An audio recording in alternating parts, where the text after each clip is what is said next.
all of your faces. This is our second task force meeting. We kicked everything off yesterday in Suffolk County, and we are so happy to be here in Nassau County with all of you. This is the New York State Assembly Minority Task Force on Human Trafficking and Exploitation. It's co-chaired by myself, Assemblyman Brian Marr, and Mary Beth Walsh from upstate New York. From Orange County, we don't really call ourselves upstate unless you're from New York City, and you do. I just want to start by saying the format for today, some of you may know, some of you may not have seen it. We're going to start with introductions, and then we're going to spend the bulk of our time into 4 different breakout sessions on 4 different topics. So that's going to be the meat of what we do.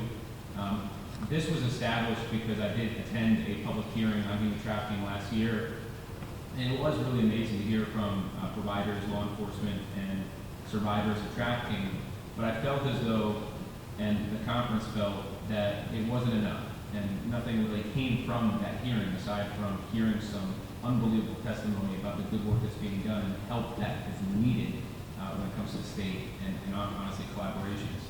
So we endeavored to create this task force with a mission of really providing specific recommendations, both legislative changes to the law to help law enforcement, and also ways to help those organizations that are tasked with assisting victims.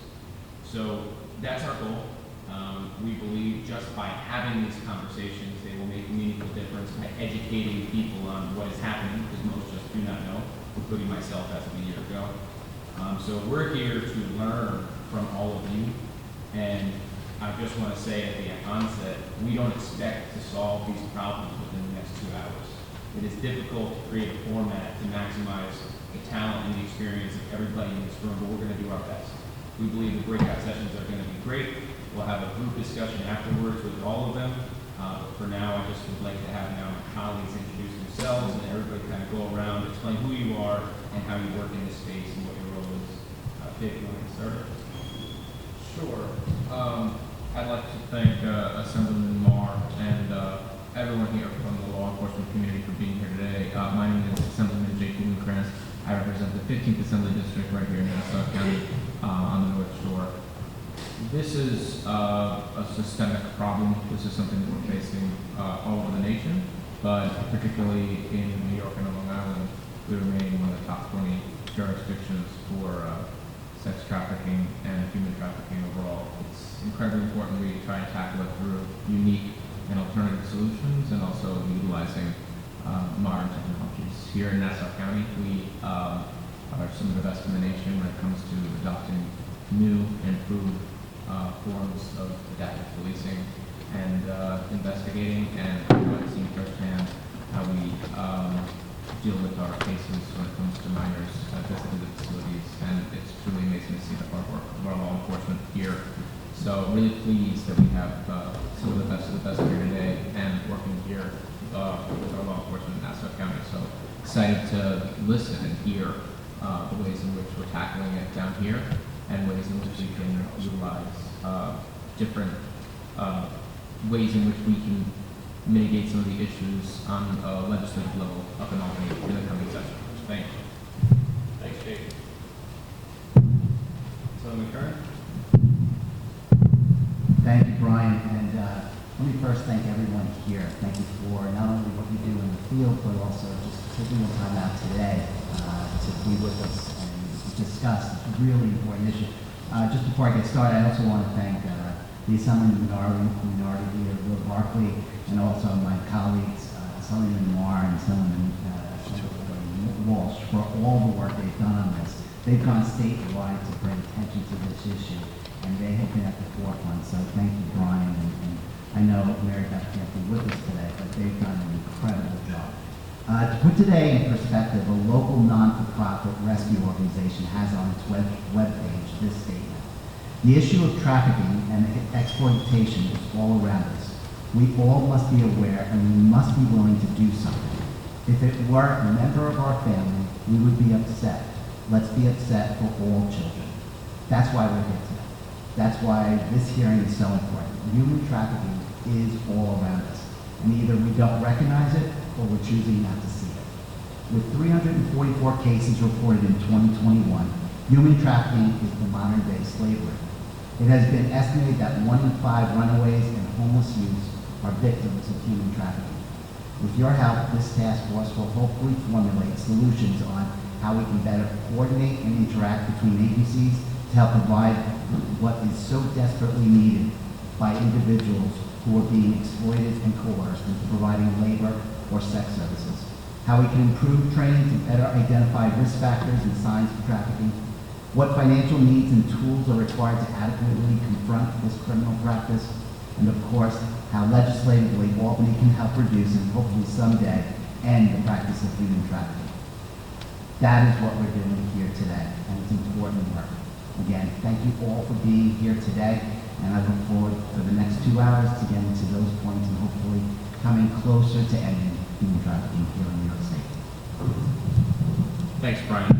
Since our folks over here don't have the mic, I'm just going to take this off. Is that okay? Good morning, everyone. My name is William Leahy. I'm the Assistant Chief of Detectives for the Nassau County Police Department. Thank you for having us. My name is I'm Detective Sergeant Carl Maltempi. I'm the Commanding Officer of Special Victims Squad for the Nassau County Police Department. Matt Langman, Detective Lieutenant with the Police Department. I run the Narcotics Vice Unit.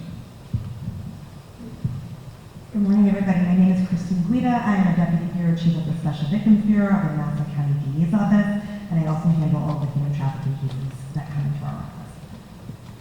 Good morning, everybody, and I want to begin by thanking the Assembly folks for really having this forum. It's just so important that we talk about this issue. As Assemblyman Meyer said, nobody discusses it. Nobody knows the problem that we're facing. So this is really a great step in that direction. So for somebody in law enforcement, I have quite a bit of priors, which is an unusual statement, but I am the former Suffolk County Police Commissioner and also the former head of the Long Island office of the FBI. So that's really my introduction into human trafficking and coming into those roles probably in 2014, not understanding the prevalence on Long Island and what it looked like and how we can combat it. So thank you, and I look forward to the discussion. Good morning, thank you for having me. My name is Corinne Giordano. I'm here from the Safe Center. I'm the Director of Multidisciplinary Team Services there. I oversee our Child Advocacy Center and our Human Trafficking Department, which serves both adults and children through the Safe Harbor. Thank you. Good morning. Thanks for calling us all together for what I think is a really important conversation. I'm Jeff Reynolds. I'm the President and CEO of Family and Children's Association. We're based here in Garden City. We have 16 locations across Nassau and Suffolk, and in any given year serve about 35,000 Long Islanders. Most germane to this conversation, we run Nassau County's only shelter for runaway homeless and trafficked kids. We run a children's mental health program that serves about 400 kids in an average month, and then we run 2 addiction treatment centers. That's important because in many of these cases, there's a direct connection to deep opioid addiction, which is what keeps folks enslaved. And so I hope we can talk a little bit about that this morning. Thank you. Good morning. My name is Neela Mukherjee-Lackal. I'm the President and CEO of the EAC Network. Thank you again for organizing this, hosting us. EAC Network is a fairly large service organization. Our footprint covers New York City, all of Long Island, and Rockland County. And among them, we are the provider of Safe Harbor for Suffolk County, through which we are providing services to minor victims of human trafficking. And we've been involved in this work since about 2014 also. We also operate the CAC for Suffolk County, which is where our multidisciplinary team lives, and they visit and review cases that are coming through the CAC and all of our Safe Harbor cases. So I'm very excited we're having this conversation. I've been fortunate to be having this conversation in a variety of different settings recently, so I'm appreciative of the attention that's being put on this issue, and I'm really hoping that we're going to be able to find some support and resources to add to what we're doing, because it's definitely not enough, so thank you for shedding some light. Good morning. I second, third, fourth all the sentiments here that this is a critical conversation, and I'm thrilled to be a part of it and to be at the table with, I think, all of the right people to be having this conversation. at this time when this is definitely a matter that we need to be discussing on a county, state, and national level. My name is Janine Deal. I'm the Executive Director of the Nassau County Office of Crime Victim Advocate. We are a relatively new office in the County Executive's Office. We are 4 years old. Impetus of the office being bail-informed discovery and making sure that our victims and witnesses to crime had adequate supports and that they are afforded all their legal rights, protections, and assistance that they are entitled to under the law. So obviously, this is why this conversation is so important to my office. Prior to being the executive of this office, I was a prosecutor in Queens for 16 years, and I did work on human trafficking and child exploitation cases as part of my being a prosecutor. Good morning, I'm Investigator Mena from the Nassau County Sheriff's Department, and I work in the Criminal Investigation Unit. I also work in the Human Trafficking Task Force and assist the DA's office with part of the task force. I think we have somebody coming in right in time to introduce themselves. Would you like to introduce yourself?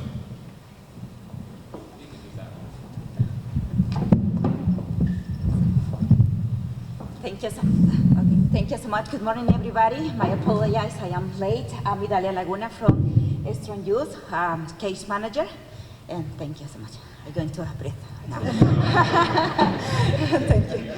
You can relax. You made it. You made it. Did someone else? Okay, I'm sorry. Go ahead. Hi, good morning. My name is Diane Clark. I am a criminal defense attorney.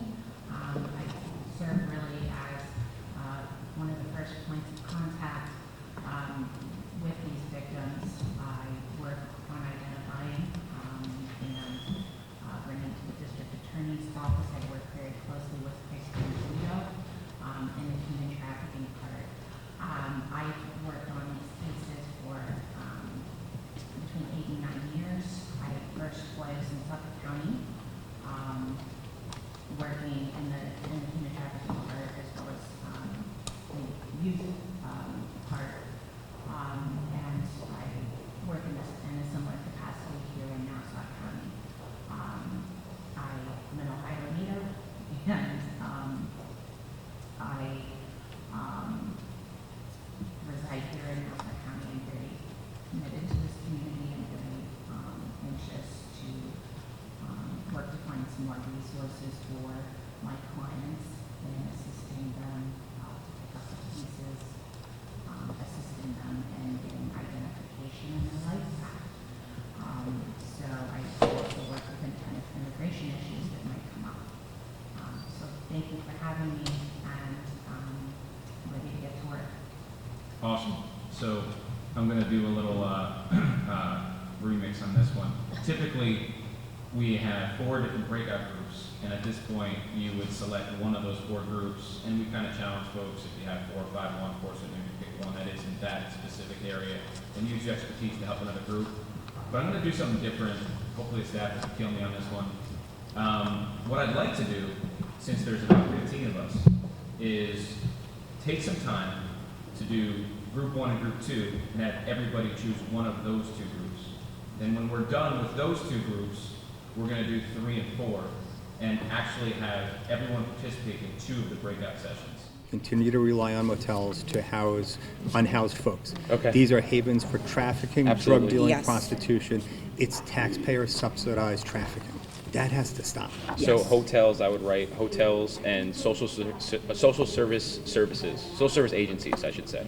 What helps out, I think, and we appreciate the Assembly for doing such, is supporting like the Safe Shelter Act, because as we're the only safe house in Nassau County, and it is a burden to be having to have the provider have enough support available for a full house, but not always get reimbursed back for that. Okay. Yes. So really, if we want to place an individual in a safe home rather than a homeless shelter or a motel, we need that continued support. So let me ask you, staying on that subject, when it comes to, has anyone ever seen a study done on social services, the Nassau department? How much do they spend on hotels, right? As opposed to what it would cost to have more homes for the nonprofits to contract out with them. Has anyone ever looked at that? Do we know? Years ago, there was a discussion because the local DSS divisions were paying $99 a night to these motel operators. it's not that. And now they cut it dramatically, Yes. which means that there's a dramatic shift in those facilities. And there's so- also been some that have shut down. Right, so the Coliseum Motor Inn a mile from here was shut down, and Sayville Motor Lodge was shut down because of trafficking. So taking away the reimbursement and taking away some of the profit motive just meant kind of a run downhill. It didn't mean that there were any changes. But all of us operate housing facilities that would be far more cost effective in the long run. Explain that. So you have facilities that potentially could be used to work with social services, but they're not? Yeah, so I'll give you an example. We run a shelter for runaway homeless and trafficked kids in Nassau County. It's statutorily required. The government funding we get to run that house is about $600,000. It costs $1 million, and it costs $1 million because everything has gone up and the rates haven't changed in 30 years.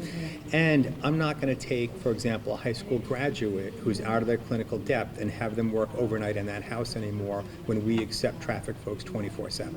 It requires a higher level touch, and so we've fallen further and further behind to where we're like, do we still want to do this anymore? Can we afford to do it?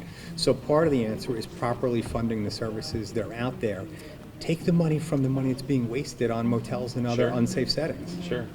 And Interesting. I would take a step back too, because housing is, part of the recovery process, but just that initial, we're providing safe harbor services in Suffolk County. We get a minimal amount of funding that comes through federal to the county to us, but I don't think Nassau County gets a chunk of money for safe harbor. We get a in the very same way. small chunk of money, which doesn't even fund a full position. Right. We never turn anyone away. We accept all referrals. We do all required training. So essentially, safe harbor funding is required by the state, but it's an Funding add-on. for NGOs? It's an add on the budget. So every year we just cross our fingers, as does the people who are So- advocating for this program. So you don't have a steady stream of funding even for the staff member. So now you have to hire a staff member, them not really knowing if they're going to have a job the next year. We would never lay out, this is the thing for not-for-profits, we're committed. We're never. So how does that work? What is it, fundraising? Is it So- grants? Right, we have to try to find the money elsewhere, either uncovered or. We all have another golf grants. outing. Yeah. That's what we do. Honestly, that's what we do. We sit there and say we don't have enough money. Galas. Let's have a golf outing. But Let's there have is a gala. reality of programs shrinking, right? If not being eliminated, shrinking services. You can't.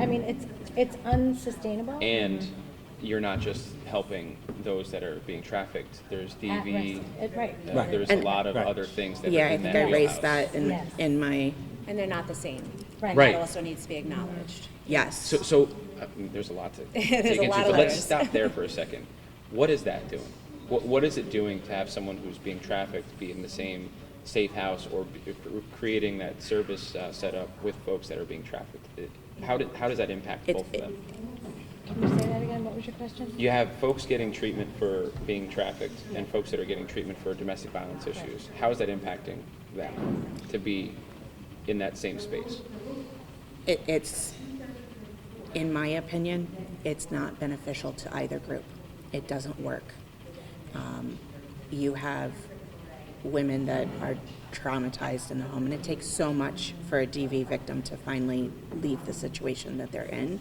And then similarly with human trafficking, you have somebody who's rebuilding their whole life, doesn't have identity, doesn't have all of these things. There's frequently issues, I think, between them. You're taking Long Island housewives and sticking them with people that have just gone through hell and back. It doesn't work. And frequently when I do reach out, if you don't turn anybody away, but if I reach out to, say, Queens or Suffolk County, it's a similar issue. There's DV housing there, and like Brighter Tomorrows is like, we can't take your client on. It's dodgy, and time is of the essence. It really is when you have somebody in the moment and they're really on board with leaving their trafficker. You have to move so quickly, and you have to be creative, and it's a very frustrating situation. I get calls from practitioners all over the island and in the city, asking for resources.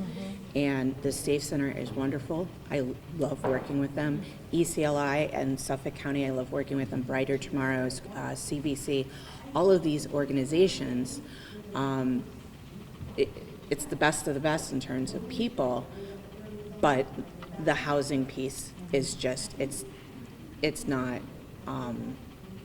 adequate. It's also multi-layered. I think it makes it hard for our judges, and I think it makes it hard to defend a case and prosecute a case. So those are the things, those are the inadequacies that I see, or the difficulties in moving forward with a lot of these prosecutions. Thank you very much. Can I ask you, and also law enforcement, so you guys might have read in the last session there was a movement towards total legalization of prostitution. How would that affect this issue? Worse. Yeah. I think the studies show that where it is legal, that sex trafficking increases. I think that we have in Nassau County a human trafficking intervention park. It is in Hempstead. It is where all prostitution charges or unlicensed practice of profession massage, non-licensure of massage cases go. And our victims are able to receive services and non-criminal dispositions. As long as we don't believe that they are traffickers, owners, or managers of a massage parlor, they will get a non-criminal disposition that will not remain on their record. They will be flooded with services that they have to do in order to get that non-criminal disposition. They will get into the Safe Center program, the Human Trafficking Counseling Program. They will do the work program, the Women's Opportunity Rehabilitation Center program. They will get flooded with free confidential services, and they will be able to go on their way without a criminal conviction, even when they're charged with the felony massage cases.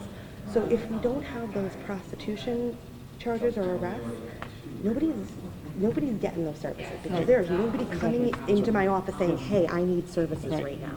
And it affords the opportunity, when we do that intervention, it gives us an opportunity to speak to them, it gives them an opportunity to reflect, and it gives us an opportunity to provide the additional services, not just from law enforcement, but from all these other agencies. What's the success rate look like for that when you, because I sat in with a county judge for a couple of months just to see this program in action, and the revolving door of the massage parlor individuals was vast. How many are leaving that cycle through intervention when you are able to provide them resources? I don't believe we have a lot of recidivism. Listen, there are some names that I have seen a few times, but I don't believe that we have a lot of recidivism within the park, that they're coming back to us.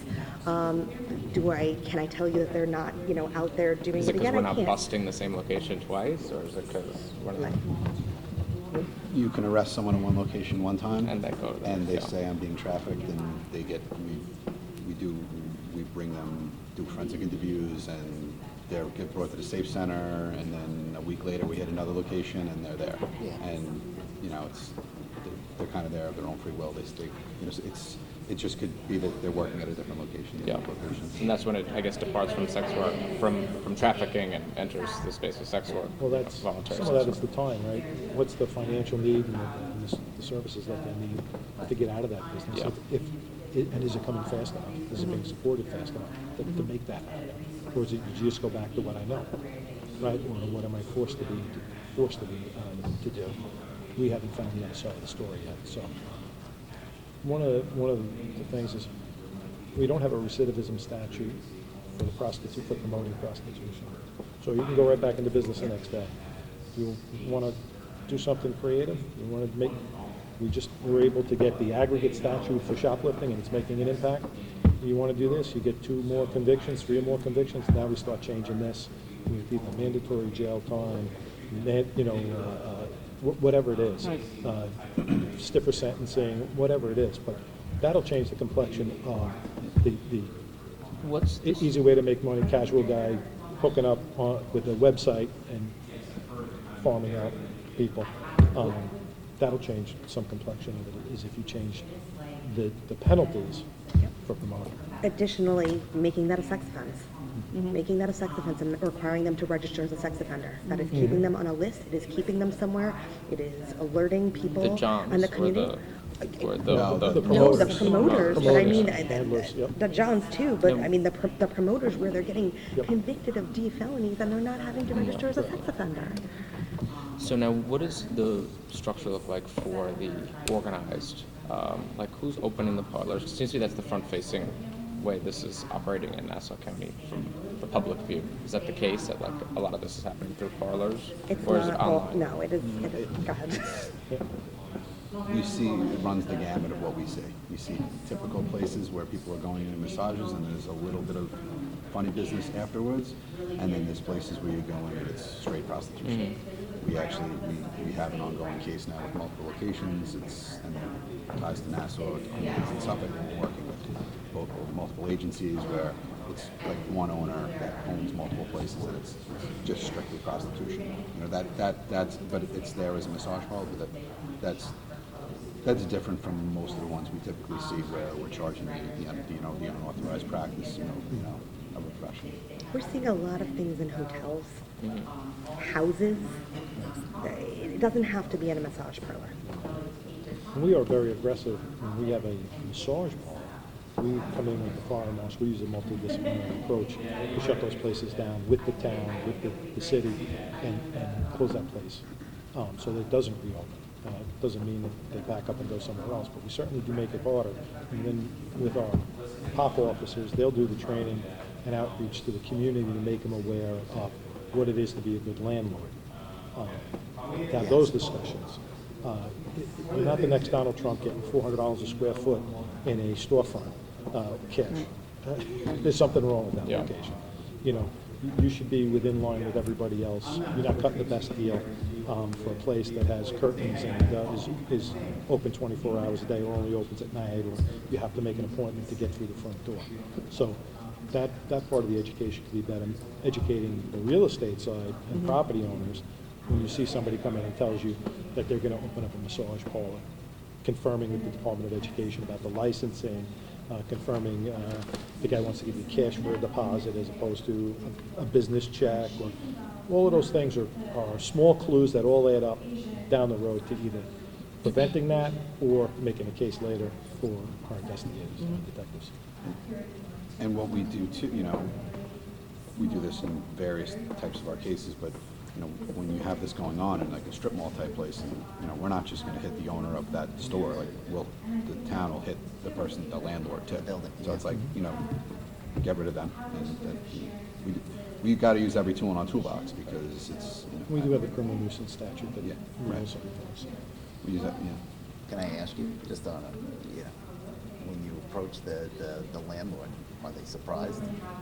The majority of the time? The town, like you said, the town, we don't do that. The town does that. The town does it. So when we predominantly do it in Oyster Bay and the town of Hempstead, they have their public nuisance ordinances mirror each other. Right. Where if there's any type of predicate offense, which is we're not talking about like just the unauthorized practice where an unlicensed massage, not that, but any type of sex offense, any type of drug offense or whatnot, it's considered a predicate offense. You have two within a 12-month period. They can padlock the place, whether it's a house, a business, or whatnot, for up to 3 years. Right. So, can I ask you guys just a general question, just because the last official state agency report on human trafficking reflected 344 cases, confirmed cases, and that was back in 2021. Can you give me some sense, or even just here in Nassau, what are we looking at? No, but that's statewide? That was statewide, yes. And it's conviction rate? Yeah, well, the confirmed cases. Confirmed cases where they're sending the DCJS confirmation for victims of prostitution and confirmed victimization. Okay, so I think that you need to kind of know a lot of our police department and the DA's office time goes into the investigation of these incidents. Weeks, months, years sometimes into these cases to try to keep a victim on board. Usually a victim comes to us with a very long time frame of what's been going on, possibly 1 to 4 years of prior incidents, potentially with different traffickers. Trying to keep that victim on board for that period of time is very difficult. So put that aside. They might get confirmed as a victim of human trafficking through DCJS. Right. That is one thing. We might have an ongoing investigation that unfortunately doesn't lead to an arrest just because we cannot keep that victim on board. They're afraid, they go back to their trafficker, they have substance abuse issues, mental health issues, and they're, in the wind, they're not getting the housing that they need or the services they need. I'm just trying to see, getting confirmation on the problem over the last 3 years, from the last report to now, based upon your experience in the field. Has it been, is it about Is it the getting same? worse or better? Yeah. Is it getting I think social media plays a huge role in this, and that's getting worse. When you have the younger victim who was falling prey to the individual on the other side of the computer who's luring her out, she thinks she's meeting another 16-year-old to date, and then it goes off with the opioids and the forms of coercion, and I think that's getting worse as it pertains to that. Okay. I would like to add, I think so it's a good idea if we have again some feedback from survivor, because survivor is a really specialist, because they are in it's not me, it's not you, it's not we are, because the real specialist is the person living that situations. If we get feedback from that survivor, we can create more tools or more specifically for against the traffickers. For example, because the trafficker is not the same strategy from last year, from 2 years, 3 years. Now in 2024 is a new strategies. How we know that for survivors. If we create some program for feedback for survivor, if create more specifically program for getting is not scared, if I offer protection, really protection for you, if you getting scared, but also that happen with a victims is to feel really guilty about that, because I am a victim, but I feel guilty for that. If I create program for mental health services, for you, for psychiatric services, for physical services, job services, if we can feedback, we can create more tools for coping with traffickers and human trafficking. I have a question for you. Would you want to see more or less judicial discretion when it comes to these? Like in sentencing? Yeah. I mean... Or an interpretation. Now you said it's kind of convoluted at the end of the statute. It is convoluted, but I think it's putting... I think that it's putting more of a burden on the prosecution, and the way that the bench is reading the statute is going to hold us to a high... So if there's any confusion in the wording of the statute, it's going to end up being, well, you needed to prove X, Y, and Z, which is sometimes just hard for a victim to articulate. As I said before, with that B felony sex trafficking, the adult crime, not the child one, you have nonviolent crimes on there. Nonviolent crimes give you a range of time to go upstate. So determinate sentencing is, you get 5 years. Your minimum is 5 years. Your maximum is 25 years. On some of those subdivisions of that sex trafficking, it's an indeterminate sentence. So you can get, you get 3 to 6 or 2 to 4, and a victim is coming to you and saying they might only do 3 years of jail for that. For all this work, yeah. Because it's only a nonviolent Yeah. crime. Even though it's a B felony, it's still nonviolent. If they have no priors, they're not. So would you like to see, I know I have a piece of legislation that's going to increase a lot of these to A felonies, right? Is that something that would make the job easier of coercing these individuals to come and be part of the process if they feel like they'll get a serious sentence out of these crimes? Or I think if they know that after conviction, he's not getting out of jail, he's actually taking a fuller responsibility for what he's doing, I think it makes them feel safer, it makes them feel protected, and it makes them feel that the benefit of going through a grand jury trial prep and testifying for 4 days at a trial under cross-examination in front of her abuser is worthwhile. So, I don't know what your A felony is going to specifically look like.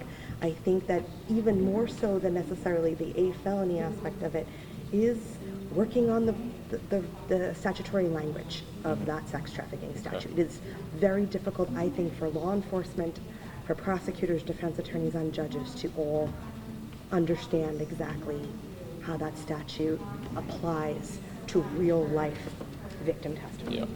Okay. Interesting. This is a little aside, but I've done a lot of traveling in the past 2 years, and I feel like it was in Orlando in the airport. They had these stickers on every single bathroom stall. Yes. Yeah. With like the hand signals to give to law enforcement. I honestly, I don't really recall seeing it at any other airport or anything like that. But that's, I mean, I think we passed a piece of legislation to put it at rest stop bathrooms as well here in New York. Yeah. And I think there's legislation for hotels as well. Yeah. I think the issue is whether or not the victim believes they're being trafficked. I think a lot of times they don't believe it. They think that that's their boyfriend, this is the life they deserve. So it's a noble thing to do, but I don't know if the optic of like somebody who's sneaking into the bathroom and calling the police because they're being held against their will is realistic. Really, I think the majority is, this is the life I deserve. This is where I'm at. My self-esteem has been so diminished. I've been so, controlled by this person, mentally and perhaps physically, that I don't think that's... And I can't imagine drug effective. dependencies help that process. Correct, correct, yeah. It takes a lot, and I'm sure you guys know this, it just takes a lot of rapport building between law enforcement, my office, our crime victim advocates, our service providers to get the victims to trust us The to trust a factor. point where they will testify. I mean, I have had victims into my office 15 times before they're ready to say, I can do this, I can do this. And it, sometimes just requires us to sit there for 3 hours with them watching YouTube videos and just showing that you're a human being. And so it is hard to get them there, and I just think that sometimes the laws are almost working against us. We can't provide that reassurance to the victim that, we can do this together, you're going to be able to testify about everything, because it's iffy sometimes. And if we don't think we can make it out in the grand jury, the cases are not getting to the grand jury then.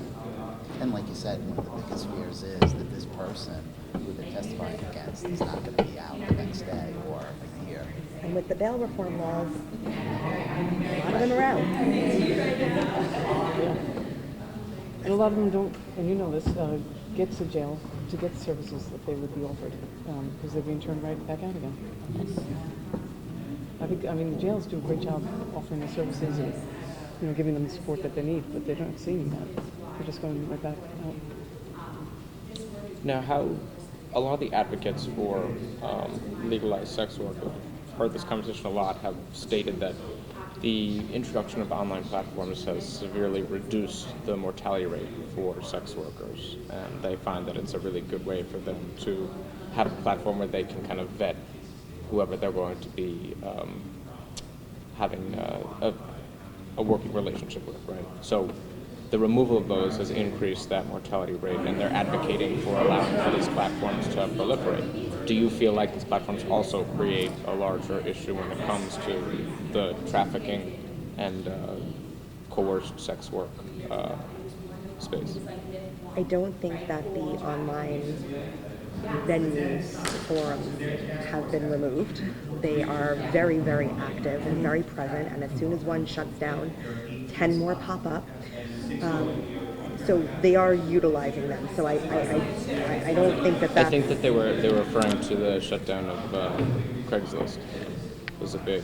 Their industry was, Backpage, So back in, I think that was like 2018, Backpage went down. And then I will tell you that, yes, Backpage, iBackpage, Bedpage, List Crawler, Rub Maps. I can't even tell you how many popped up. And they're mostly overseas places that we can't get records from, and I think that they make it more difficult for prosecution. I don't know exactly what you mean by it makes it more their argument is it shouldn't go overseas. They should have an online platform that is regulated so that someone like yourself can get records if they find that there's a case be had there with particular people who are not there on their own You have fruition. WhatsApp, you have all these things that are encrypted and very difficult for us to get Text me through. now. Yeah. They're just, Right. somebody will figure out the way to work around it. Yeah. I mean, it happens every day. The education component of the public and potential victims and young women who suddenly get these anonymous hits and these fake profiles, that is the biggest part. Right. And where do they report that to when that happens? Because where does that go? What repository does that go to? Yeah. There's some, if you're hosting those sites and that's happening, where do you report that to? Is it local law enforcement? Do you report it to the host site? Who investigates that stuff? And if there is something, I could be throwing out with the automated systems, I could throw out 1,000 inquiries. Right. Right. And what am I looking for? 1, 2, 3? Yeah. And do it all day. Where's the responsibility there when you have that happen? There's some responsibility on the side of those social media platforms to be responsive.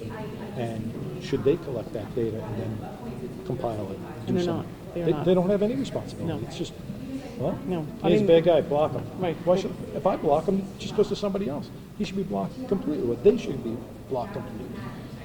Whether it's an organization or an individual, where's the responsibility for that side?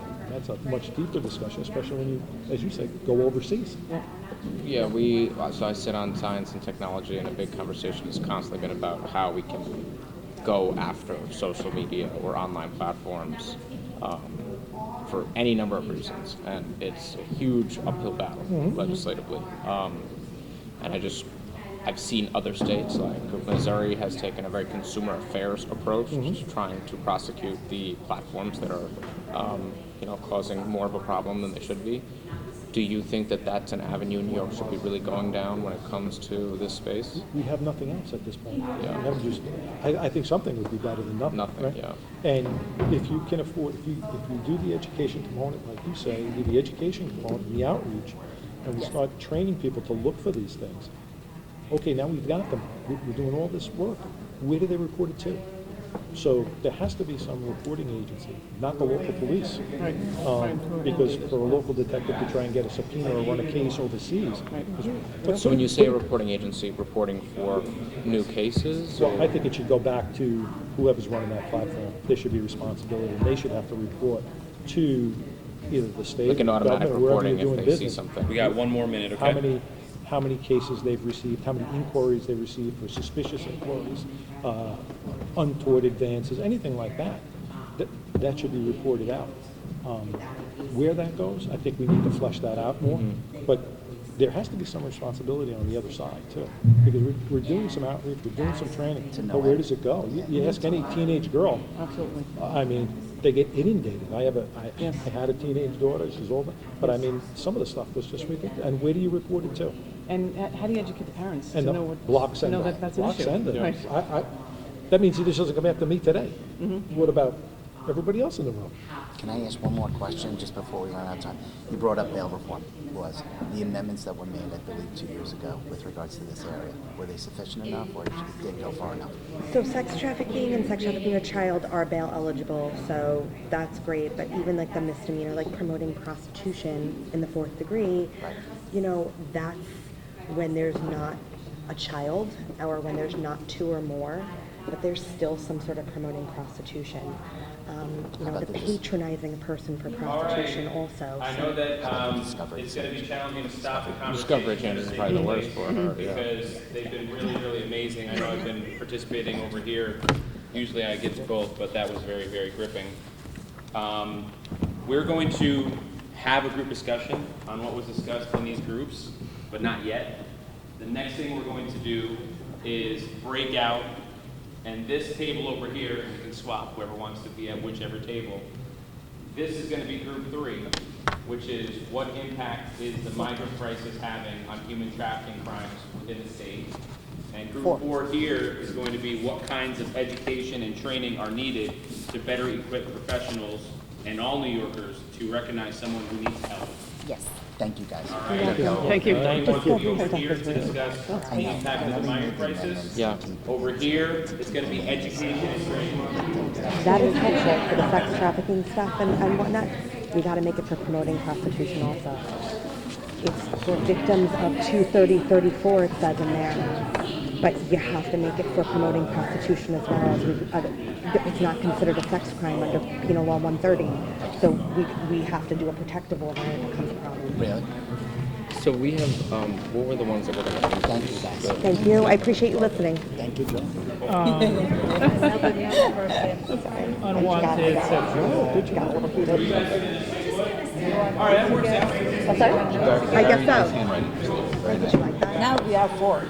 Trying to convince you guys to all come over there because we all wanted to be here. Education and training. Did I take your seat? No, I'm heading on that side. Send me your... Go ahead. All right. Let me get All to right, the so we got board. about 15 minutes, so let's do it. All right.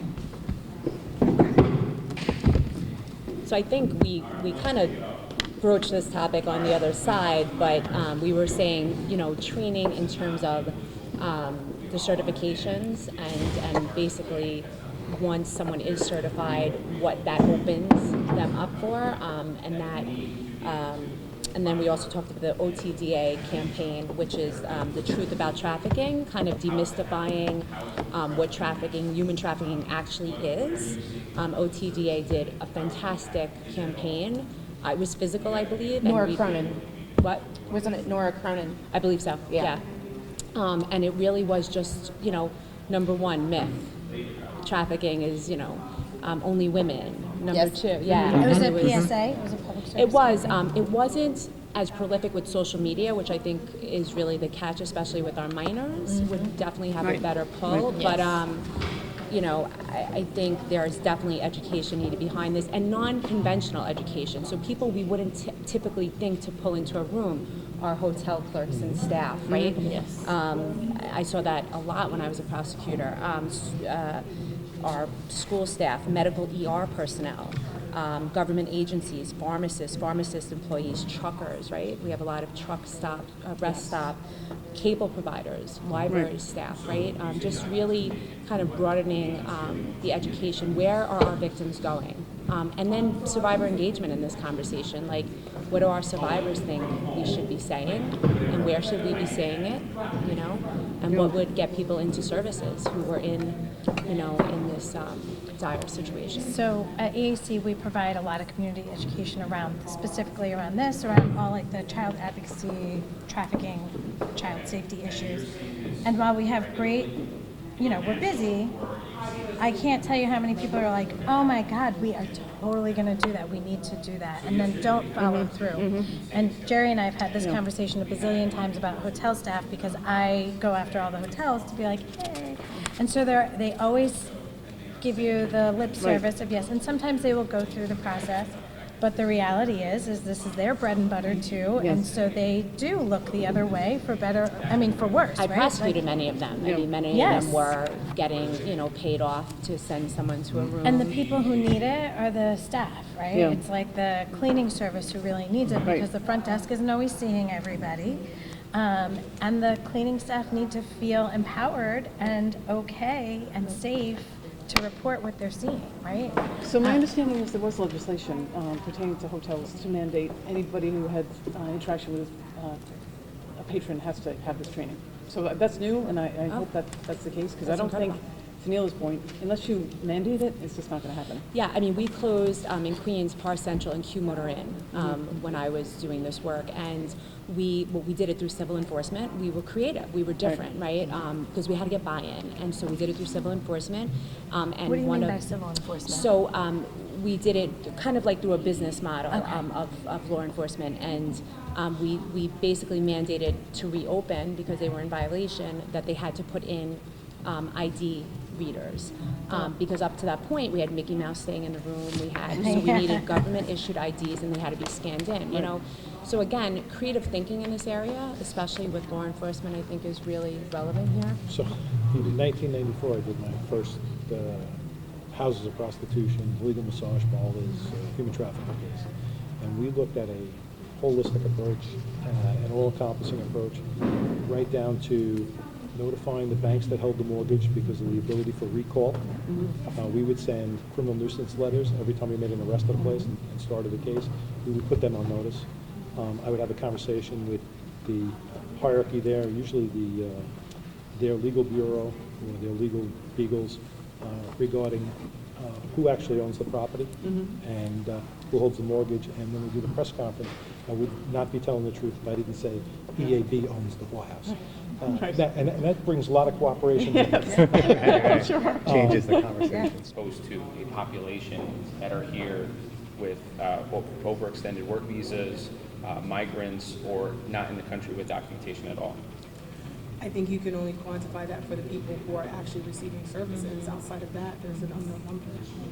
But you guys are Do you here. get a sense? Do you get a sense? I don't. But I think anybody being trafficked should receive services. I think the biggest problem we're seeing, at least I'm seeing, is a lot of individuals who come to our offices and they are trying to stay here and they're looking for an avenue and they're making claims that they've heard that if they make a X, Y, or Z claim of trafficking or whatever it is, that their case will be pushed back to 2037 or 2040 in some cases I've seen. So is that a problem you see where you see falsified claims that are taking up time that you can't spend on particular cases, or?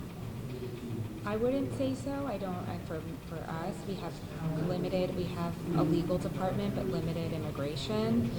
So we often are referring out the wait lists at these pro bono legal supports are extensive. The wait list for visas is extensive. So as much as sometimes if an individual is coming to us via special victims and they're wanting to move forward with the DA's office or with that, then we'll work with them regardless. Like as the advocate, these are our team members, but we'll try to educate around what you're entitled to. So here's why it's important.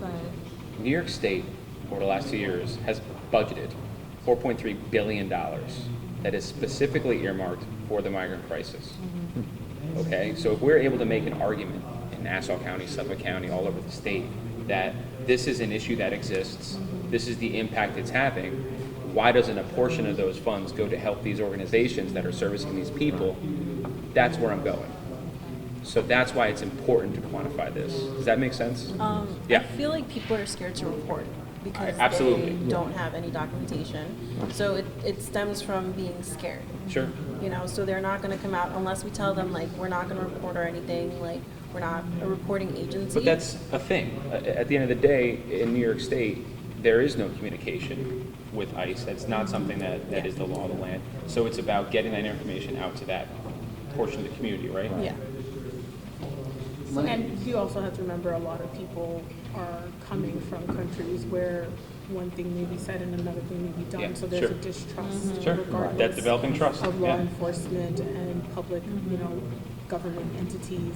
And A lot so of there is a corruption in lot other of trust countries, that does and have they to be didn't trust the government in Right. other countries, and And now they're everything coming was, I here. have to pay right? something, there's a fee, there's, I have to somehow barter for what I need. And, until there's a trusted messenger who's bringing that message and walking them through and showing them that really this is okay, they are safe, Right. they are okay to Yeah, And to Jake's that's a point, challenge. we want to serve everyone who's going through this horrific experience. Right. And that impacts everyone, whether you're here with documents, whether you're here as a migrant, whether you're here as a citizen. We need to figure out a way to help everybody. Can I just ask, so in your experience, you already talked about the withholding of documents. Is there other means of coercion? I'm assuming that maybe, rent, religious, Threats of family members in their country, threats of deporting them, like they can deporting make it them, happen. or if you don't do this, we're going to hurt your family in El Salvador or whatever it may be. So there's a lot of different. Do you guys see the pimping beggars? Is that something that happens in Nassau County? Is that more a New York City issue? I mean, I haven't seen it. Like they're panhandling Yeah. to make up their. Do you see that at all? I mean, we know of it. Yeah, I don't know if it's the presenting one of the top 5, but yeah. Okay, just curious. I don't know exact numbers, but I know that in Suffolk County, there's been a couple of schools that have received an influx of migrant students. We've seen that as well. Okay. Yeah, school districts. But let me ask you, like Brian said, your individual agencies, have you seen an uptick in people requesting services, specifically who are migrants, over the last 2 to 3 years? Well, I would have to look at our numbers. I mean, we definitely do have, we've always had a steady flow of undocumented individuals that we provided services to, because it's always existed. So, you know, we definitely. I think it's a good trend. Right. Yeah. Not that I can necessarily feel, but we've always had a significant undocumented population that we provide supportive services to. So that could mean two things, right? That could mean, one, the trust, they're just, not that you're not developing, it's an impossible situation for you to be in, but they haven't come. Because if we know the numbers through the district, which is probably where we need to go, not you guys and them, right? Then you guys will know, okay, here's an increased population, this is what the schools need, because they need resources as well on this matter. There's an opportunity, not that you need any more people to help, but because you need more resources to help people that you need, but I think that's probably where we all will learn a lot more. Oh yeah, 100%. Yeah. That's like the root, I would say, because there's more so kids coming from other countries through their parents. Yes. And the parents don't really want to report it, but I feel like the kids would be more easily, I guess, you could develop a little more trust with the children. So I guess the connectivity with the schools, I mean, we are reinforcing and going to be funding and facilitating a lot more mental health in schools, programming, counselors.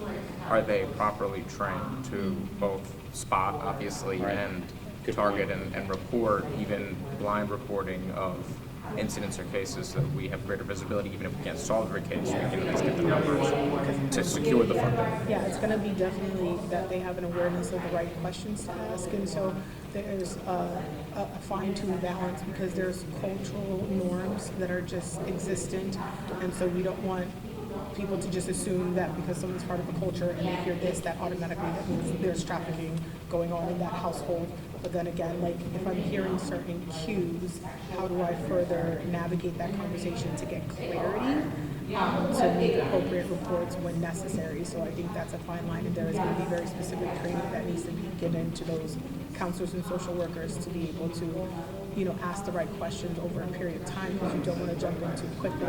And also kids will say things just because they think it's going to get them in trouble or not get them in trouble, or they're mad at their parent that day. Like, you have to be very, very cautious. Is that an opportunity for some of the nonprofits that need resources to create a program where they help train in the school districts? Here's an issue that we run into. So we have a whole education and learning department. We're in the districts a lot. We do errands law, we do a lot of child abuse, all of that. You know, like I said, the Child Advocacy Center, which I oversee the MDT, like we're working all the time. Something can come through as child exploitation, child abuse, child sex abuse, severe physical abuse, and we're working with our partners to investigate and provide services. And then we'll say, okay, we're seeing a trend as a team. Okay, this district, this community, this something. And sometimes, so we have that direct linkage back to education and say, hey, do you have a relationship with this school? Do you see something? We see something coming through, whether it be like, you know, CPS it's tough for these families to be involved with CPS. Like, maybe ask 2 more questions. Like, or maybe, you know, educate your staff a little bit more around this issue. Or thanks, you did a great call there. Any of those things.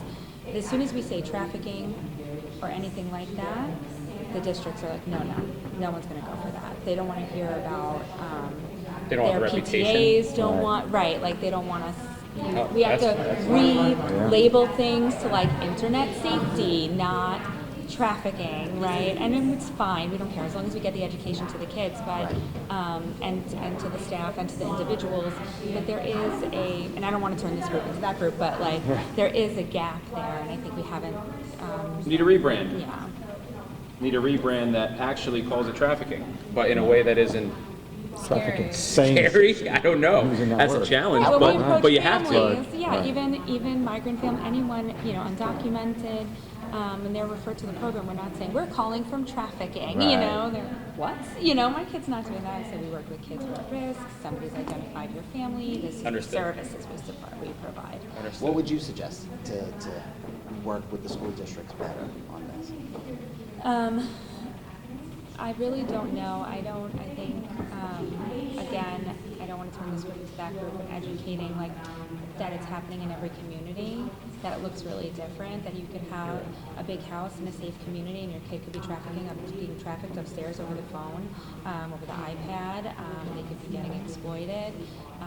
We certainly see it, so that education is paramount. And then I think just back to kind of the families that we work with, when we speak their language, when the person coming to them represents back to them their culture, there is a safety in that. And so a lot of the services that we are provided, maybe where our identified person is the child, but that family is like, finally somebody can help me, somebody can understand. So it's really like taking a lot out of the person working with that family, and they're having to work extra hard, and they want to connect, but with such limited resources. So it's like really hard to advise somebody to pull back when they know the family needs them, and they know the family doesn't trust anyone else, and they don't have a lot of resources, and they don't have a lot in general. So that's just an added challenge. And on that, I think it's really important that it's going to every district, because then it becomes, that's a them problem and a them problem and not an us problem. It doesn't matter if it's 1.05% happening in this district, the education needs to happen to everyone, no matter the demographic, no matter the socioeconomic status, no matter the demographics of individual in that community. Because it doesn't, and you don't know where that person's going to next. And so we gotta be very mindful that we're not saying that it's only these people and they look like this and they come from this country. It needs to be really, general. Especially with the drug and opiate. Right. Oh, yes. A way to introduce it to the schools too is working from a prevention instead of reacting. We don't want to come in and react after the fact. We want to work from a prevention lens. Right. So that's how you could bring it into the schools, especially if you're trying to push mental health into the schools. We identify kiddos that might need the support by behavioral red flags that you're seeing. So sometimes someone that's been trafficked is not going to come out and say it, but we might see some of those behaviors that they're showing, withdrawing. Every kid behaves differently, right, or shows it differently. But especially if you're trying to push mental health, that's how you're going to. Absolutely. Yeah. Oh, there's definitely room for All right, we're improvement. gonna come back to the main table now. Thank you, guys. Thank you. Model for a good project in Amityville, run by the Coalition for the Homeless. It's been around for about 10 years and focuses on the needs of veterans. Well, there's not an exact parallel between the populations. Trauma would be one of those common threads that weaves between the two. We've talked a lot about funding for existing programs, and that most of us that sat around the table talked about how we have to have another golf outing or gala to deal with the increase in cases as well as the increase in complexity that requires a different level of clinical care for the folks coming through our door. We did talk about security at safe houses. We've talked about trafficking versus domestic violence and some of the challenges with putting populations in the same living situation. We have that in Nassau Haven, where we're taking trafficked kids and putting them in with non-trafficked kids, which means that pimps quickly understand that the best way to recruit kids is to send folks into our house and try to pull them back out. We talk about young people who age out of the system, people who are 17 and turning 18, and then they lose access to a whole bunch of services. We lose access to a whole bunch of control that could potentially be beneficial. We talked about some national foundations and creating models here on Long Island that work. So we talked a little bit about Asian massage parlors and how none of us have Asian-led teams that are able to go into those settings, do extraction work, and then support victims in exactly the right way. Most of the services on Long Island rely on a language line, which if you ever use that with a consumer who has tricky situations, is cumbersome at best, insensitive at worst. And so we need that cultural competence piece. We talked about collaboration between law enforcement and advocates. We talked about the need for comprehensive services, and so simply providing services for a short amount of time is fine, but typically our victims require a whole variety of services, including housing, including access to benefits, including that trauma-based care that's required for an extended period. We did talk about the interagency task force. OCHDA and DCJS were charged years ago through social services law to create a task force. At current time, there's 18 seats. Only 12 of them are filled. And the last time that group posted a report was in 2021. The Polaris Project said COVID was a hotbed for trafficking and skyrocketed after that, and this group seemed to drop off the face of the earth. So we need state leadership on that issue. And then we talked a little bit about OBS services and the lack of support in terms of conduct and compensation board and other things that are available to victims. Really, I think the underlying theme was there's really a lack of services for folks that have a constellation of needs that goes well beyond what we're able to provide. And quite frankly, you know, and I'll say this is my editorial comment, if anyone disagrees, just stand up and wave and shake their hands. We're going into a budget season. A budget is the place to solve a lot of these problems. Not everything takes money, but what we've heard around the table is anyone who operates programs is saying, we are barely keeping pace with the folks coming through our door. We want to be able to do it better, and we want to be able to meet the increased demand that's generated through a more robust outreach effort here on Long Island. Did I miss anything, guys? Cool. So how this is going to work is anyone who's here at this table, if you have a comment, if you were part of that group, if you want to make a comment, if you're not part of that group and you see something that's either not on there or a question that's on there, this is the space in the meeting to do that. We are going to take all this information and figure out ways to create recommendations, both funding and legislative. We're not going to do that in a silo. You all are going to stay connected with us. So if you don't have a comment, that's fine, but we have a few minutes in this particular session if you guys wanted to add anything to that. I have a quick question. So you talked about the hotels, temporary housing. What would be the recommendation? So they could be converted into something more meaningful. Right? So the county recently, and the town of Hempstead recently shut down the Coliseum Motor Inn a mile from here. Everybody knew that that was a haven for trafficking, including traffickers. It now sits vacant and empty on Hempstead Turnpike. Probably nobody's going to complain if somebody built supportive housing there that was actually done in a responsible, thoughtful, progressive kind of way. And so I think we should be looking at all these motels. You know, in one of the roundtables, it actually came up about the proposed project in Jericho and how much opposition there was to that project 2 or 3 years ago. And in fact, there were 2 of these motels that operate less than a mile away that are havens for trafficking. And so replacing some of these settings with housing that ultimately is going to be cheaper, right? And whatever the Department of Social Services is paying is only a fraction of the cost associated with folks who are introduced to trafficking, introduced to substances, require treatment, have higher health care costs. Begin replacing those with legitimate not-for-profit housing providers that can build supportive transitional housing. We also talked about security. Right now, there is no security, and as much as folks like us aren't supposed to know where these homes are, people find out. And if there's not a sense of security, I know that's another cost, and there's another aspect to this. But if you're talking about comprehensive and doing this right, that's an aspect of it that is also missing. Anything else?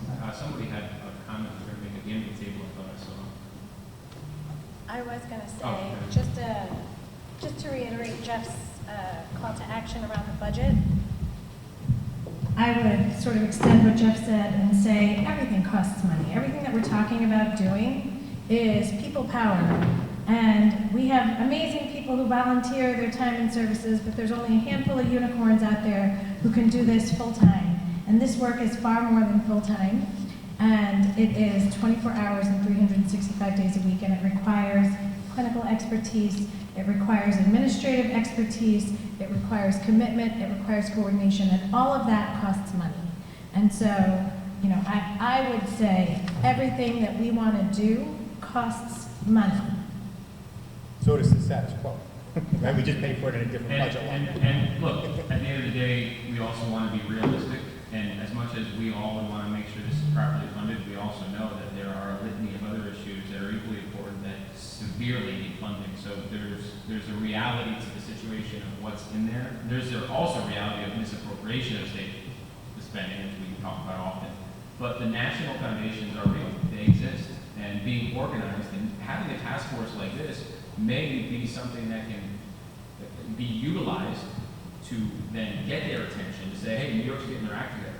There's a lot of energy. There's a lot of people doing something. Maybe that's a place for our national foundation to invest in repurposing a hotel that was closed down for trafficking to something that can be a beacon of light for the future. That's something that their narrative, their PR people might like, and they might invest in.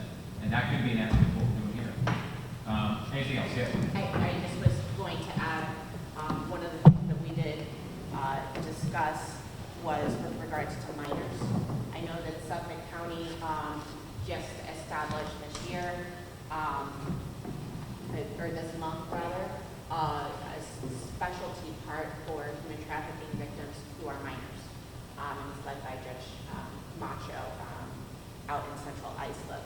I think that is something that we need to duplicate here in Nassau County.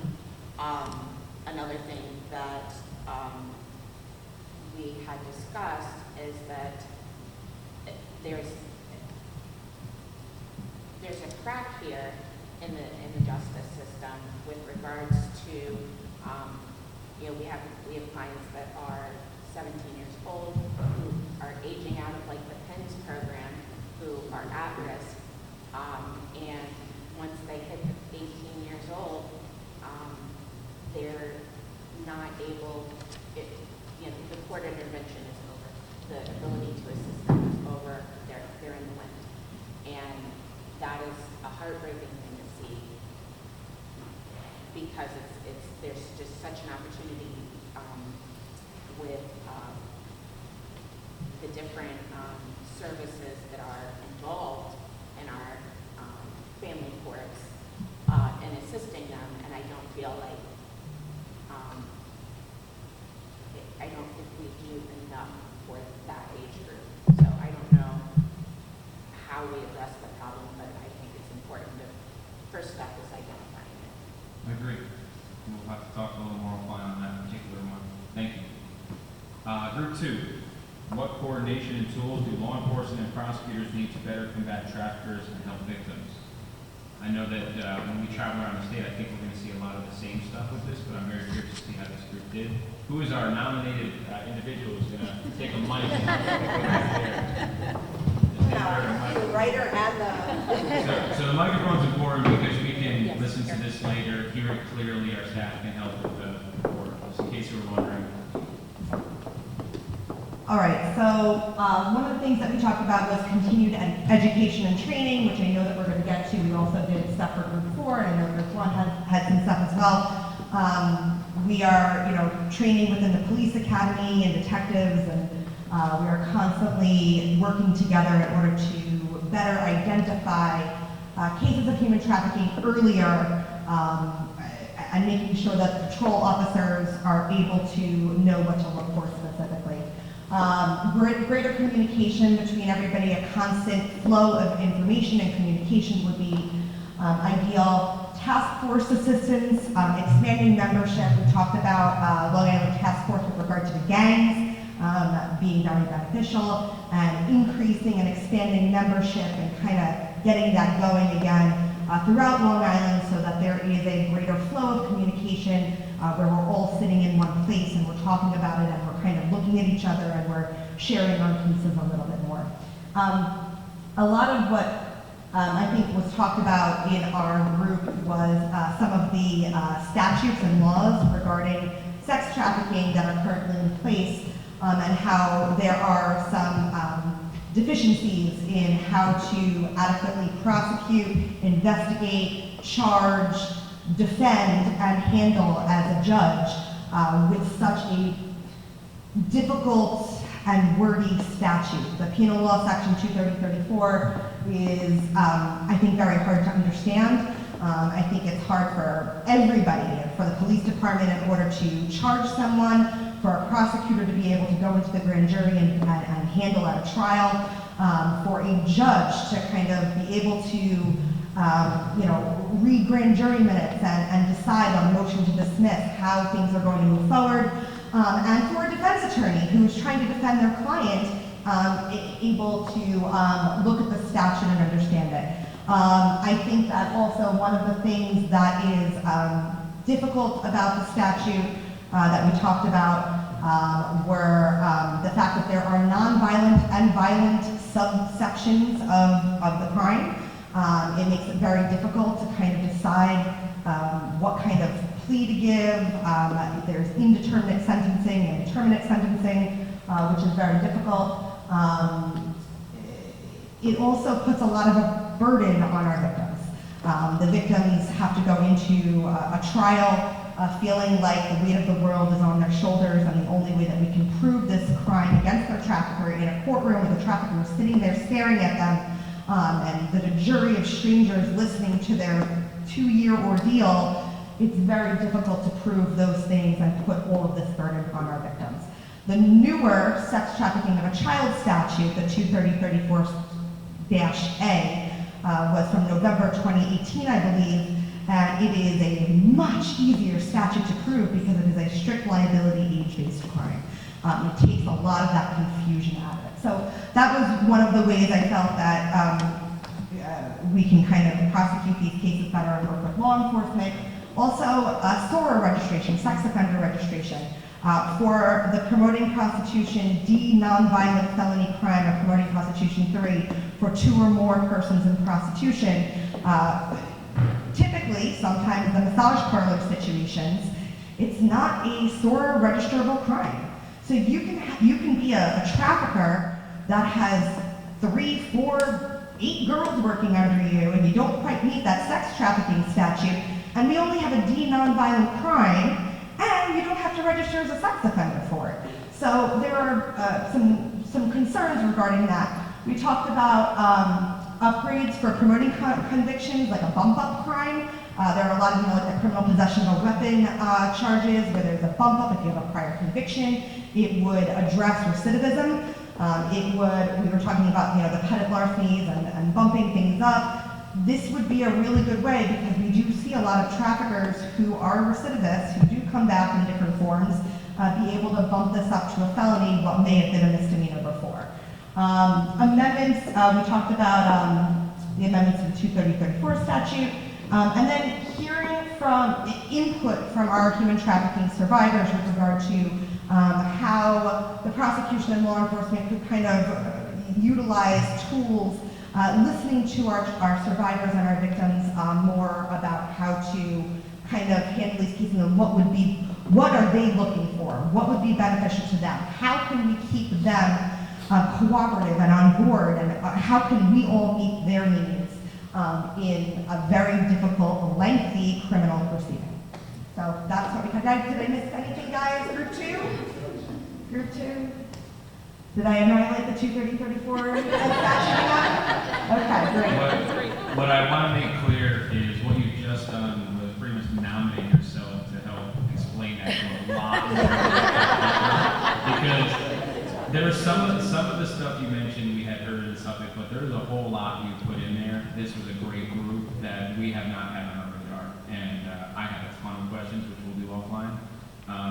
And I know the statute of limitations. Did you guys, the 5-year statute of limitations, did that come up? We didn't talk statute of limitations, but that's another one. It's another thing, and also the fact that the sex trafficking is not considered for post-release supervision and parole. It is not considered a sex crime, so it gets a very, very small post-release supervision when a sex crime for the same level felony would get 15 years. Yeah.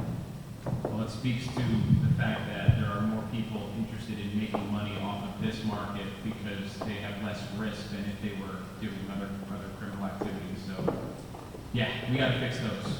Yeah. Thank you. We will be in touch with you. Don't go anywhere. Thank you to everybody there. Any other comments before we move on? See that? It's succinct. Great. All right, the next group, I'm going to try to read my chicken scratch. So we had what impact is the migrant crisis having on human trafficking crimes within the state? Anyone part of my table would like to join me? Now I'm going to volunteer. Come on up.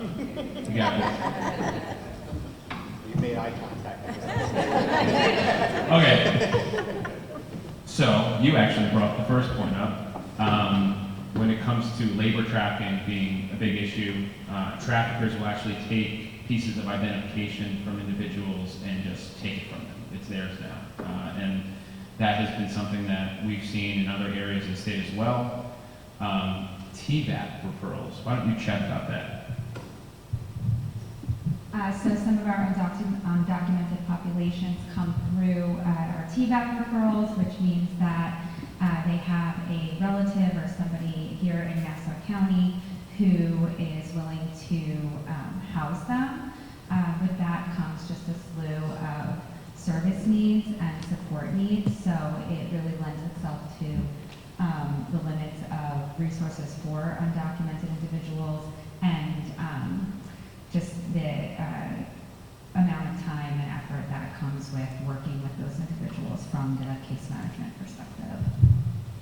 So another issue that came up is when it comes to the migrant crisis, we are seeing that school districts are reporting more individuals that are coming into their districts. That isn't necessarily equating to more services that are needing to be provided from some of our NGOs, which means that we need to have a better communication with the school districts and actually quantify how many more individuals are in need of services so that people can work together, staff can be trained appropriately, and most importantly, from my perspective, when we obviously talk about funding, the state of New York spends budgets, $4.3 billion over the last 2 years, specifically on the migrant crisis. So if there is a way to quantify and show how that is impacting both school districts and nonprofit organizations here in Nassau and throughout the state, we ought to be able to argue in a nonpartisan way that those organizations should receive funding towards that budgeted amount as well. Yes, we talked about the stigma of trafficking, and I think we'll probably hit that in group 4 a lot in terms of education and rebranding, that you don't just pick up the phone and say, hey, we're the trafficking people. Like, that's not how it works. But it's a big problem. School districts don't necessarily want to own a trafficking issue, and that's part of the stigma we need to overcome. And hopefully, with elected officials, law enforcement, and partners, and members of the school districts standing together to say, hey, we're not afraid to talk about this issue, that might move us along. And parents, I'm a parent of 3, it's never gonna make us feel great, but we need to be real with the issue and talk about it with each other, with our kids, and certainly our school district shouldn't have an issue openly talking about this and trying to address it. And it's across all demographics. Did I miss anything? I don't think so.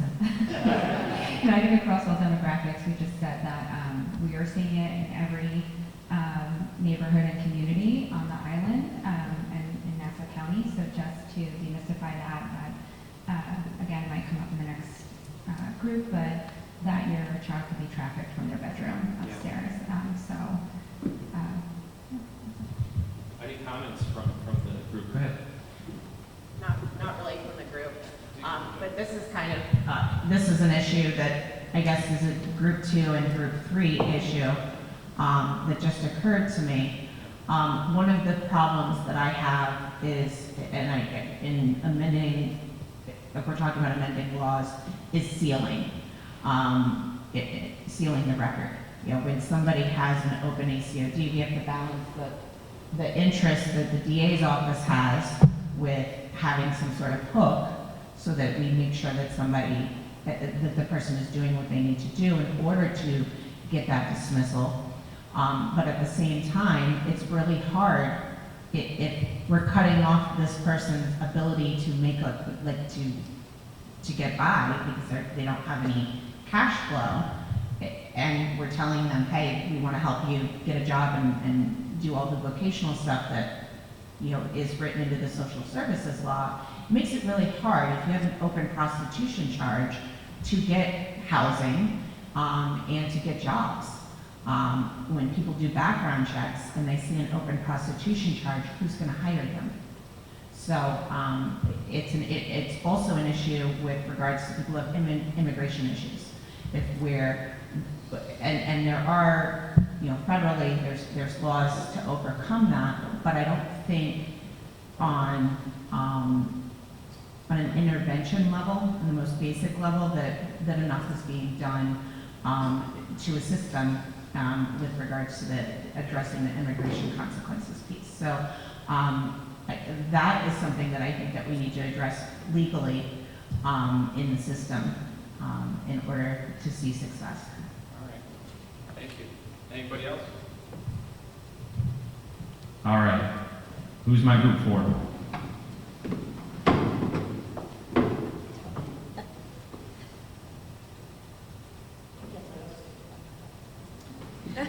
Christine, you're just so good. Hey, here we go. You're hired.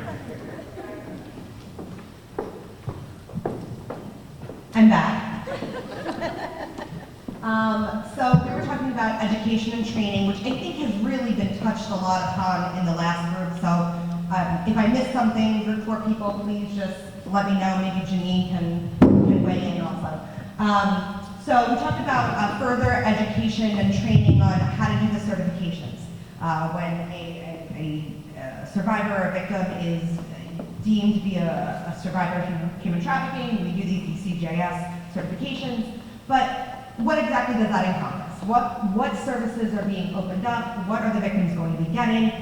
How could we better, explain that to our victims and make sure that there is a, I think, quick and direct link in order to make sure that they know about them and that they're following up on what DSS has to provide and what training, what services there are.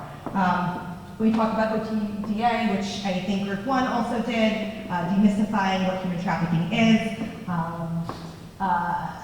having our survivors engage more, making sure that they are a part of the education and training that's out there, hearing their voices, making sure that they're heard, because what better way can we learn what would be beneficial to them than hearing from them, straight from their mouths.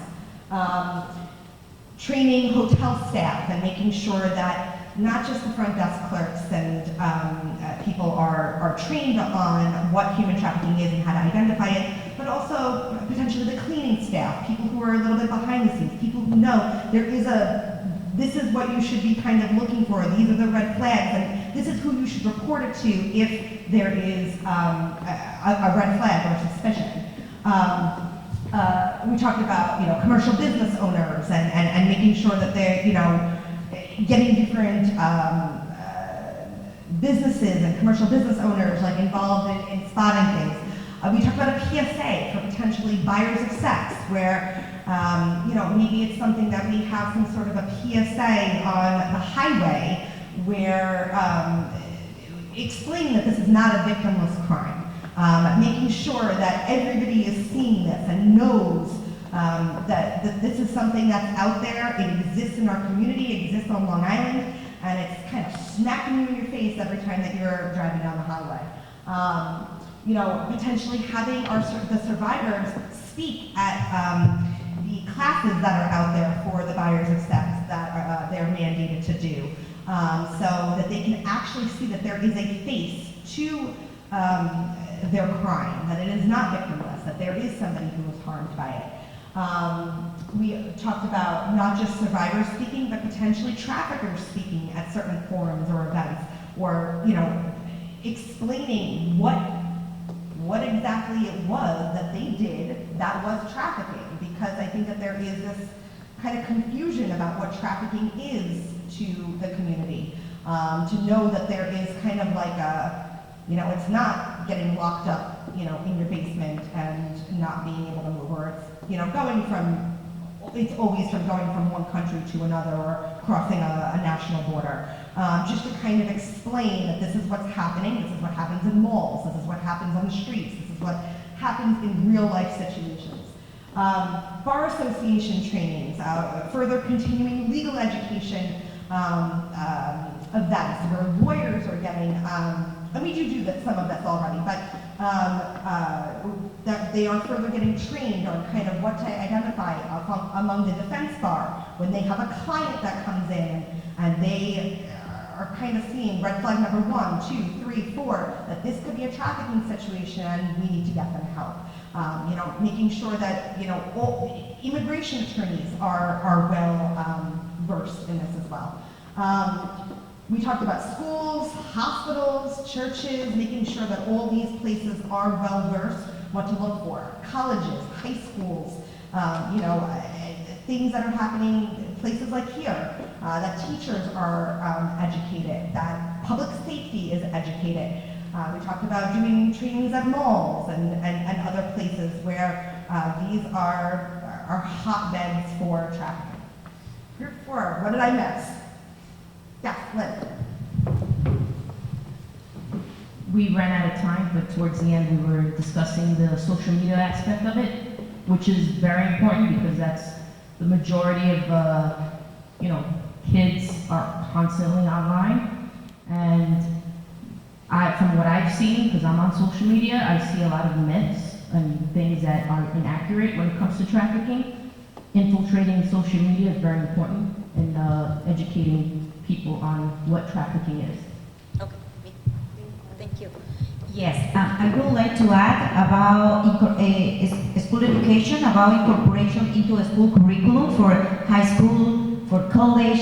It's not look like only training or workshop, looks like for a class, because about human traffickers, we don't have a class into curriculum at a college or high school. We need to do that, and also training more for our professors, for our teachers, for students, and also for more training for healthcare professional. It's not only doctors, it's not only nurses, it also is for a case manager, also is for a therapist, for counseling, because if I have a patient with me and she's talking about issues in sexual, or body or something else, I need to identify, recognize signs, different signs about human trafficking. And also, we have a key in human trafficking. It is about transportation. So we need absolutely more training and educational for private and public drivers. Because remember, this is transportation. In good transportation, it's private transportation, it's public transportation, and different kinds of transportation. Thank you. Somebody else?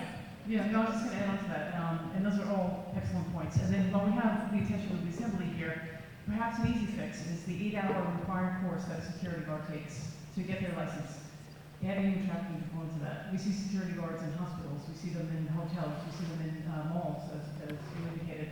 We see them on college campuses. So, kind of just something that might be a quick, easy requirement. I think the training aspect should be super easy. We pass a lot of legislation on training, an increase in training that we make mandatory. Right. I mean, a lot. And they're just so prevalent, right? Yeah. Security guards and entertainment venues and then I would add. You know what, just also though, make sure that we know how to word that, so it's not somebody who isn't trained well to do the training. Correct. So that is also sometimes that happens in the legislation, so we want your help to let us know how to properly word that.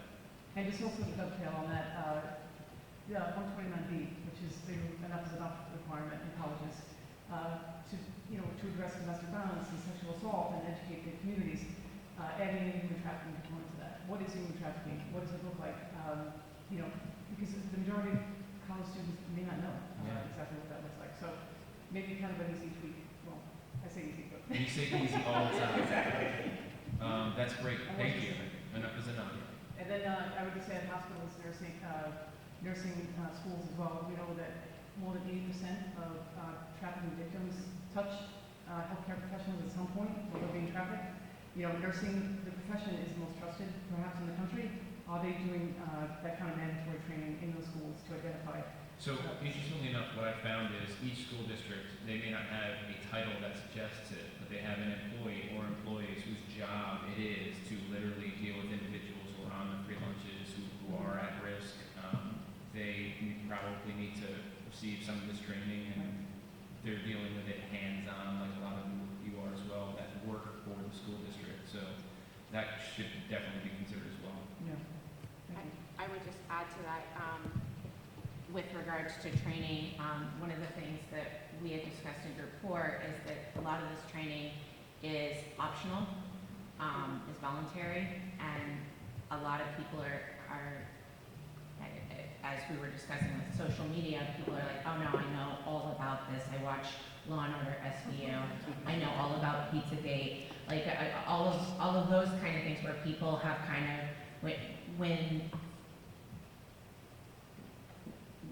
when false information is the narrative, it's really hard for the right information to get through to our communities. I would also maybe consider mandating like a quarter credit of CLE for lawyers, because lawyers really encompass or are involved in so many aspects. We talk about real estate, we talk about business owners, you know, the criminal justice system, the family court, lawyers need to be educated on the signs, and so they can better represent their clients. Thank you. I think you mentioned earlier that this issue is competing with so many other issues, right? But I think when we're talking about education, part of that is understanding, and I've said this before, how human trafficking intersects with so many other crimes, so much other criminal activity, so many other social issues, health issues.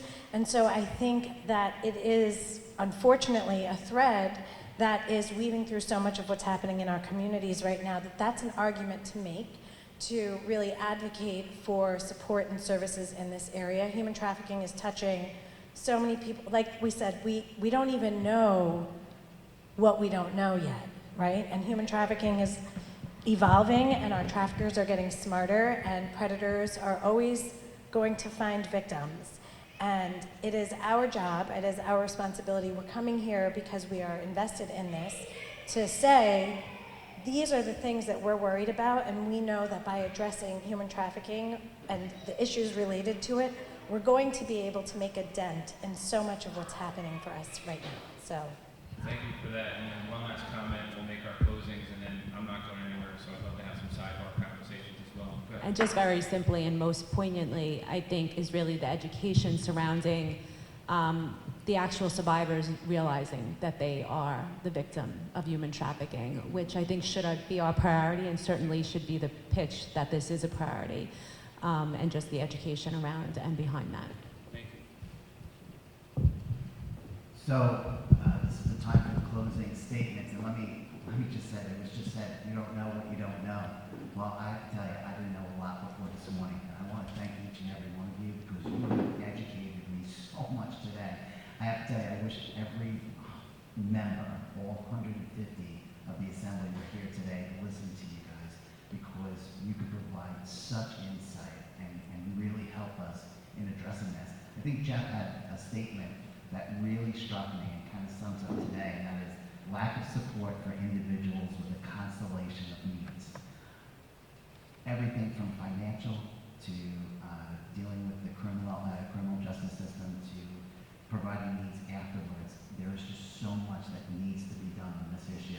But today's the first step, and thank you, all of you, for taking the time to talk to us. Thank you, both. I just want to say thank you to all of you, but also to our host here at Nassau Community College. If you just wanted to say who you are, we're just happy to have you. Hi, welcome. My name is Jerry Coleman. I see some familiar faces here. I'm the Vice President for Community and Governmental Relations and spokesperson for the college. And when Kelly contacted me about the forum, we were excited to host this event on behalf of the president. And I would have loved to be here, but unfortunately Wednesday from 10 to 12 we have cabinet. We have to make decisions about running the college.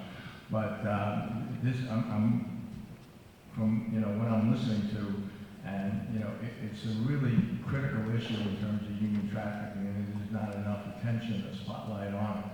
And Nassau Community College would love to participate in any future initiatives or anything that we can, because we're a campus of over 12,000 students, and they're very vulnerable to this kind of thing. We're an open campus, so we can engage public safety department and everything in this, and we have very close relationships with Nassau County PD. They're on our campus, and we work closely with Commissioner Wright all the time.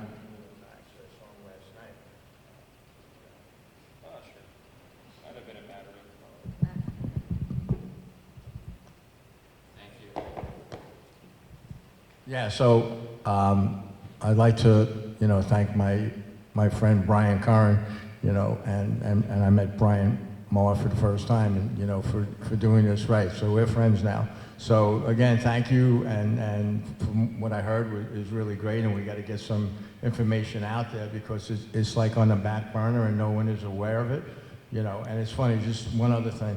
I'm on the board of the Long Island Hospitality Association, and about 2 years ago, right around the pandemic, we had an event in the Hilton Hotel that dealt with human trafficking, because there was a lot of activity in human trafficking going on in the hotels. Since they weren't being used, people weren't going there, and it was a sort of a haven for people, you know, grabbing people off of the street and everything. So, you know, it was enlightening, and then, you know, 2 years later, we're listening to this, but definitely count Nassau Community College in on any future stuff. Thank you. Thank you. And one thing to just make super clear is Nassau Community College doesn't have to wait for us to pass legislation to mandate training. So if nothing else, somebody connect with him, who is an organization that can provide training for their security, their staff, their nurses, everybody, right? We don't have to wait. You guys can do that right now, which is the beauty of this task force, is we can get to work and make a difference just by talking, just by coming together. So let's have that impact right now with this gentleman, my friend. And when it comes to ending on this note, this task force meeting is over, but this group is going to be receiving correspondence regularly. When we develop our recommendations, we're not going to do it in a silo by ourselves. We're going to need your help, all of you. So keep the buy-in, keep spreading the word to other folks that are in the field who are not here today. Connect them with my office so we can have them provide testimony. You guys will be able to send us emails and links and articles to give us what the tools we need to address this issue. Keep it going. This is just the beginning. And the last thing I'll say is this. I think when it comes to this issue, there are a lot of people who might say, hey, yeah, I know about trafficking, I don't need the training, because they're super afraid to talk about this and uncomfortable.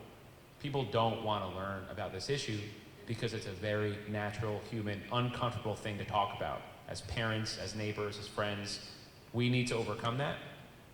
And I think we'll be able to have a good chance to doing that together. We're never going to solve the issue of human trafficking, unfortunately. We're going to do a lot to make it better, though. And I think that is also a realistic expectation we should all get behind, too. So thank you all for being here. Appreciate you, and we'll keep this going. Thanks.